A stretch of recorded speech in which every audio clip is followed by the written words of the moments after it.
ken yam ener mala rawda raja balinga jan gwasame ler jesalwach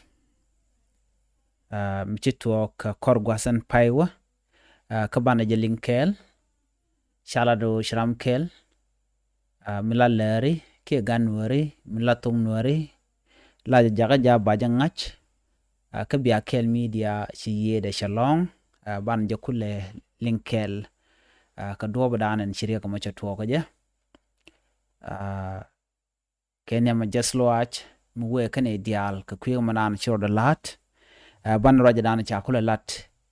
BKM ke bia kel media ka doba danen shirya kama chatwo kaje ban jachu linkel shalado rami bumalong maganwari manog nwari manogode tung nwari dara wawan yam wi mon kelew ci yede shalong bana men chalat BKM ke bia kel media men ci kana lat ka kwi ganwar ma bum ni janalong men ci yede shalong men dana ci to ka je ngum ci to ka je bana jalinkel ka do bana cha jalat ka je bia kel media gwasame ci bia kel media jalat no an ganwar men ci yede long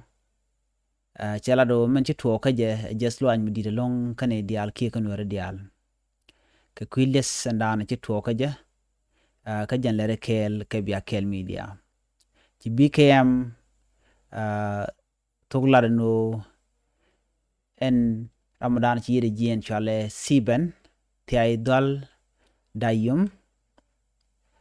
ci kan lingano ci yede ca long gwada dana ca long tin ti ay dol ci yede jien ka shanga jan dangra wide diech ka tiop tarpet ron kina dar wide jan dangra wide ngwan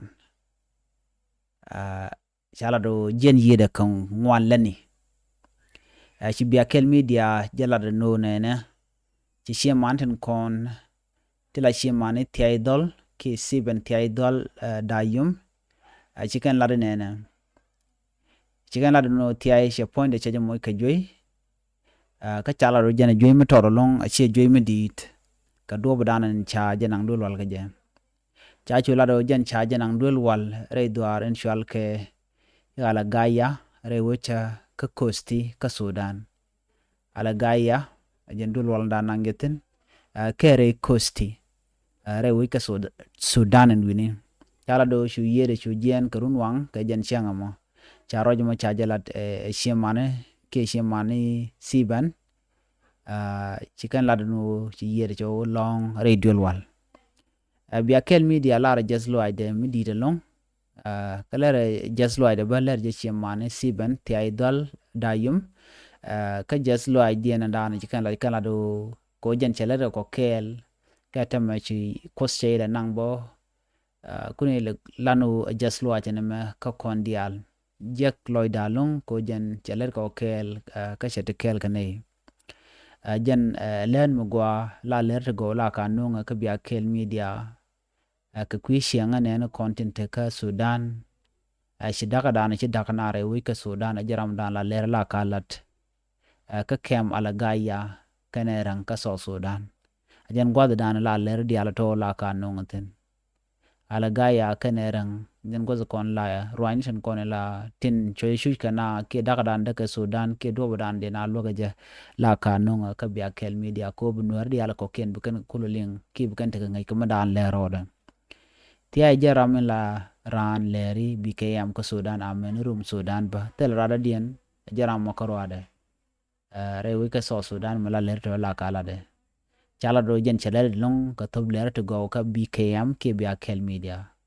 ci BKM jala do bikana team long gonna dial katin gotin ko nen chalat ci BKM la do charge be parwech ci kan la do yede a long kamal gwazdan ci ko se yede ci nangten namo cha jalat BKM ka do bdanen ci riya ka mo cha to ko je men de lar gwas me nuar dial kamanan shoda lat en tiay dol da yum jene wunwara mugwa ko je no je no de tung no der won yam jen che mugwa ni jen bo che ban pin bo kan wo bang kan wo loro bang ko jen che tung no re che kam nyal munyo ba bi chode ba tere ngwandi al kono balat ka kwitong nuare wi mon keliu gonu jen wo ban madana ci tok ka tiay dwal da yum ban jelin kondial ka kwi ko jen ramkel mi ci le long ka kwi lari ko de lari de kan chop de kan chop gon ko kenan kontin atin war tekaten jen la dan yelinga jen gwasame ka kwi ko mananen ci ro de lad ko tin diala kontin la da la kan nuare lena dien da la kan nuare kabnu tung nial ke kabnu nuare nial jerek dana ci tuogono mo ka jeslo ajan ci rodo lar ka chen ndang ru de che ka pai kel ron kin daro jan ndang ru ngwan ka kwi damanda ni siben ti ay jak dol ka do dana ci yede che wo jen ka ja jeslo acha ko menetin tek chere tet karan tek tet da kot eno yeda long kamal ka kwai ka tin che ban wi mon ba ka peace gwa ka pisa mala ka kwai ka rodien ka le long ba shit ka gwandien ke damandien ke gadien nisiben ti ay jag dol ka man gwa dana chalat ke je ban yu mon ka kwi nuare ka letin ko kena kona leda tin kona cha ngai ken tin kona ngai ke tin kwala ngajen tama jen la dana chalat ka bia kel media tin ko kena kona kana ngach ba ka len ling ba ka ne tin kona ngai ke tek de ke ngai ke shande jen le dande ko linga jen gwa same ke jeslo dan chore lat biate kamal bye bye